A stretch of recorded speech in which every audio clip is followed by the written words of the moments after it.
Do it.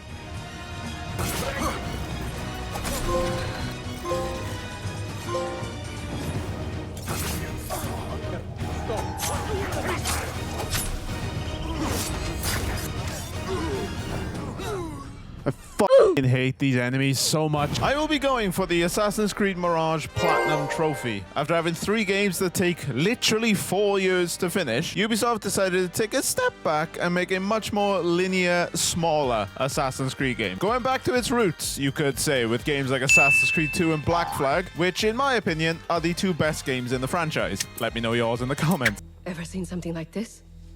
So perfect.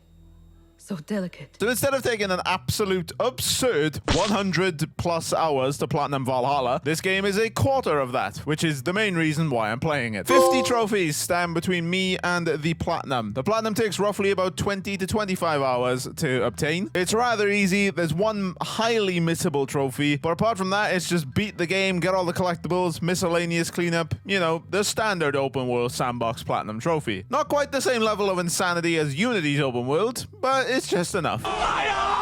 Before this video starts, I just want to quickly touch on my brief history with Assassin's Creed. I'd argue this era of games I define as the golden generation of the franchise. I think Assassin's Creed 1 was finding its feet, but then after that, it's just banger after banger after banger. And then you have this era, which I define as the identity crisis era, where the series, I don't think, really knew what it wanted to do with itself. And then this era I define as the I don't like these era. Ever since Assassin's Creed changed to be more of an RPG, that's where I really fell off with the franchise. I tried with Origins, I didn't like it. I tried again with Odyssey, I disliked it even more because the level gating and XP was freaking absurd. And then I didn't bother with Valhalla since it was touting around 60 hours just to complete the story. And Assassin's Creed stories really didn't interest me past 4, I'll be honest. While I did think it was necessary for Ubisoft to change up the formula with Assassin's Creed after Syndicate, it also meant that I needed to step away from the franchise.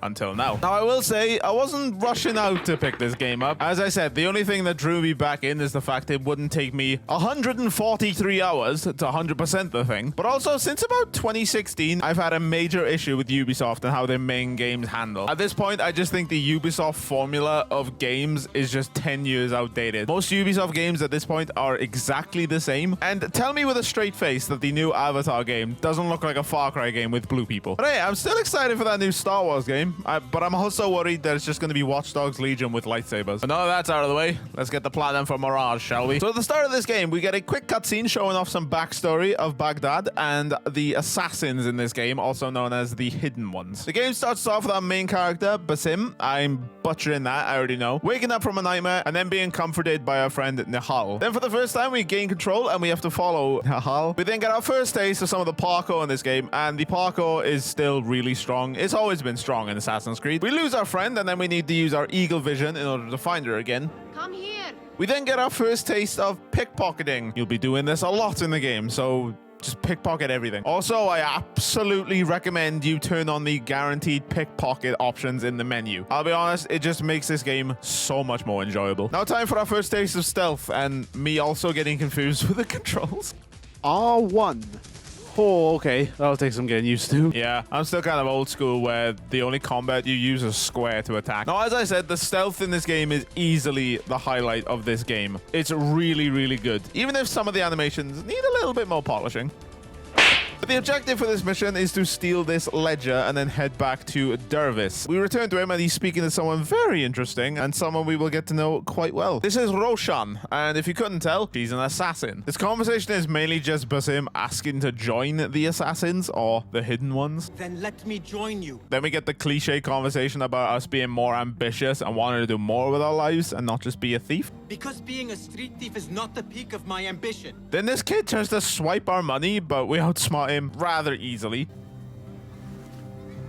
Almost, Jesse. But then we learn from this kid that there's a particular chest that the assassins want to steal, and then we decide to take it in our own hands and steal it for them. We wait until it's nighttime to pull off this heist before infiltrating the palace. Then after sneaking further into the palace, we find the chest that we need and then try and steal the content. We pop open the chest and find what looks to be a medallion and then are immediately stopped. Give me that. While almost getting choked out, our pal does come to our aid, and now it's time to escape. After escaping the enemies, we can finally return to our hideout. We're safe. We learn that the soldiers are still hunting us, and we need to go warn our friends. But this is where the game got very, very dark.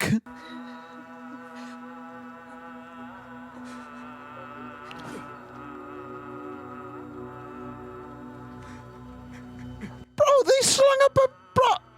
What? The game went there this early, and I'm all for it. Because of the butterfly effect, when Hal told us to go grab the thing that then resulted in these kids dying, Basim doesn't want to see her again. I hope I never see you again. And then after that cutscene, we pop our first trophy, which is completing the prologue.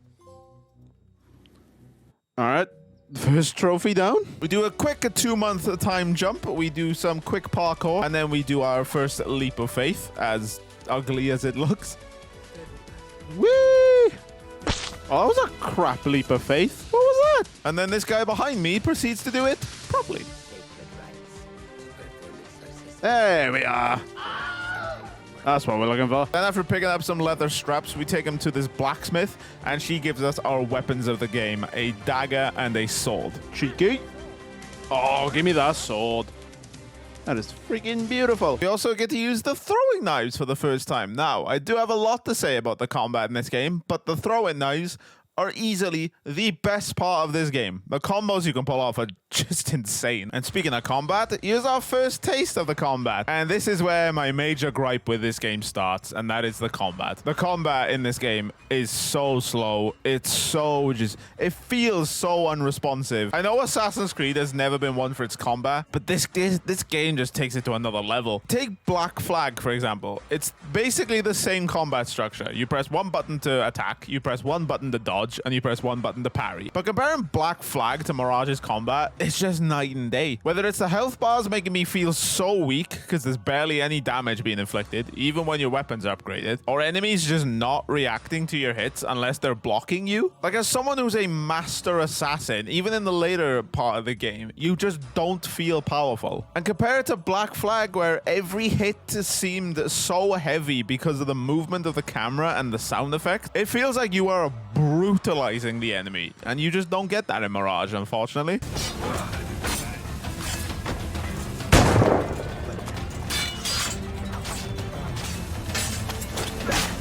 But there's my little rant about the combat out of the way. A quick montage out of the way. Basim now has a beard and is kicking ass. And then we do a proper leap of faith. And then it's time to get properly dressed. We do some cutting that even Dr. Traeger would be proud of. And then we get to the iconic hidden blade. Do it.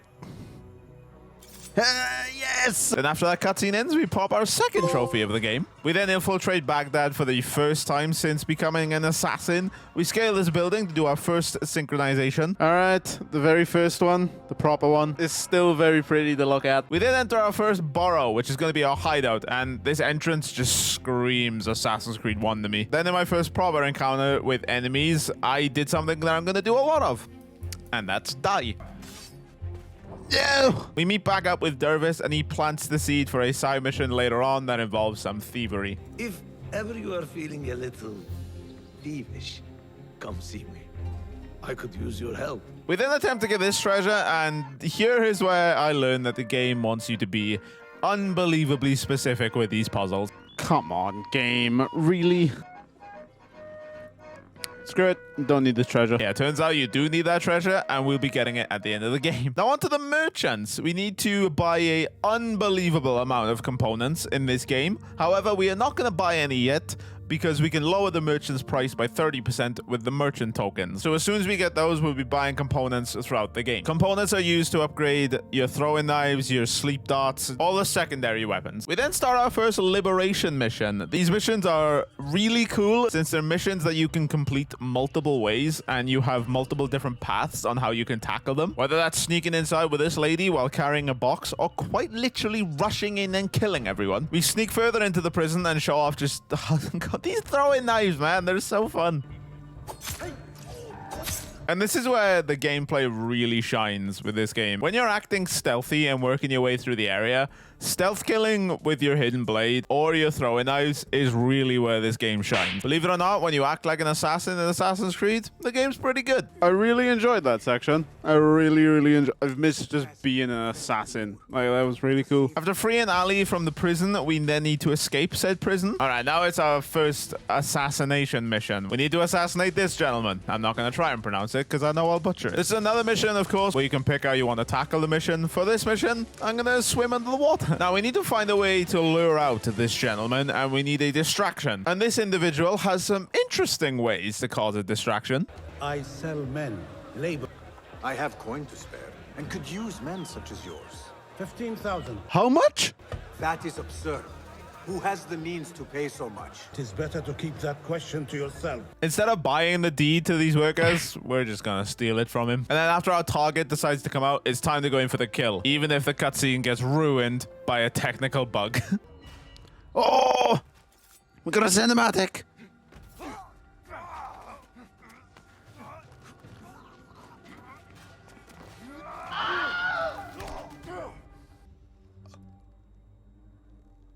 Oh, it just got ruined. After defeating him, we then learn the new big selling point of this game, and that's the assassin focus. We also then pop a trophy for dealing with that gentleman. We then get this cute scene of Basim trying to convince this boy to do a leap of faith. Even when he does launch himself off the building, it's one of the funniest things in this game.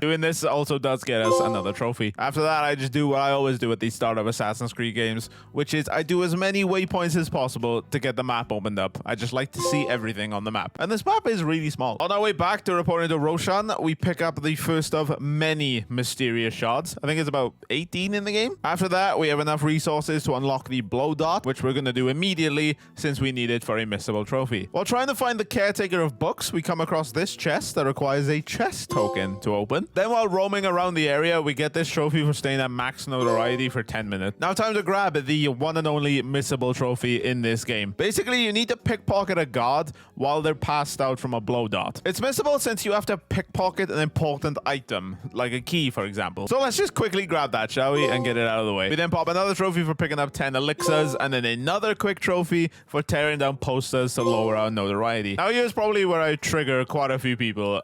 Here, the story just lost me. I don't know what it is with these games, but an Assassin's Creed game hasn't hooked me in their story in so many games, and I was hoping this one would. The only thing that was keeping me interested in this game was the damn throwing knives. Like, I don't want to turn this into throwing knives the game, but you can literally clear an entire area once you fully upgrade them, and then pick up said knives from dead bodies. So much so that I pop a trophy for getting 20 headshots with the knives, and then another trophy for putting 10 guards to sleep with the blow dart. Then we need to assassinate this guy, and I lingered here to see if anything funny would happen, like it did in Spider-Man 3.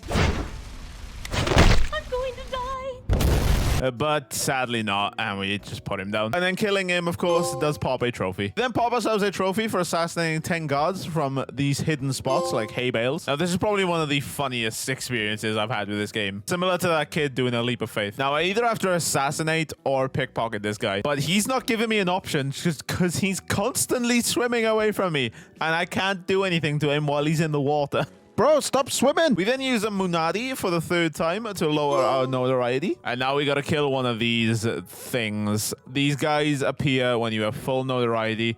And oh my god, they're so damn annoying to fight. The amount of skill issue I had with these guys and how many freaking times they killed me was kind of crazy. This is the last time I'll say this, but bro, they're throwing knives. I need someone to beat this game throwing knife %. Someone speedrun that. After that, we pickpocket 50 people. We hide 5 enemies in bales of hay, and then we finish up the 18 artifacts and bring them to Deris for a trophy. Now time for a slight design issue I have with this game, and it involves the assassination ball. This is a bit weird.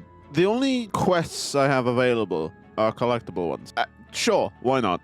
A little later. Here's the thing, right? I was just doing all the collectibles since there's, from my perspective, there's nothing here to do. There's a collectible here, collectible there. I've done that collectible. And just off in the distance over here. Why are they so far away? From my perspective, bro, this is the game. Why are they so far? That's just me nitpicking. But bro, I've done all the collectibles besides that book that you can't get till you beat the game and another chest that you can't get till you beat the game. Come on, man. Next, it's time to fully upgrade an outfit, and then while we're there, we also apply a color dye. And now for this trophy, you need to break this guy's horn with a throwing knife. What I thought would be annoying, but it's actually really easy. We then assassinate this chica in quite a brutal fashion and pop a trophy. Then straight away, as the guards come to capture us, I lob a bomb onto the floor and pop a trophy for having 10 guards set off trap. And then again with the smoke bomb. We then pop another story-related trophy for assassinating this guy. Can you tell I'm not interested in the story anymore? We pop another trophy for obtaining another disguise, and then we pop this trophy for killing 75 enemies with throwing knives. How I didn't get this sooner, I don't know. We then pop this trophy for reaching max level, and now we're on the final mission. We pop another trophy for distracting these guards with noisemakers. Then once the final enemy is beaten, it's quite anticlimactic. I won't show it, of course, but yeah, it's just not very good, to be honest. Then we hit the end. Now, obviously, because of spoilers, I won't show it, but here's the trophy for it. Now for some cleanup. I complete all of the territories. You can only do this once you've beaten the game. Hey, the last collectible. Woo! We tag 100 guards using the eagle. I barely used the eagle in the entire game, so this was a bit of a grind. While doing that, I also completed some of the faction contracts, as we need to do 10 of them. Next up, survive 10 minutes in open conflict. This trophy is just stupid. To get it, you just lead a guy in a circle for 10 minutes. And I wish I was lying, but that's literally all you have to do.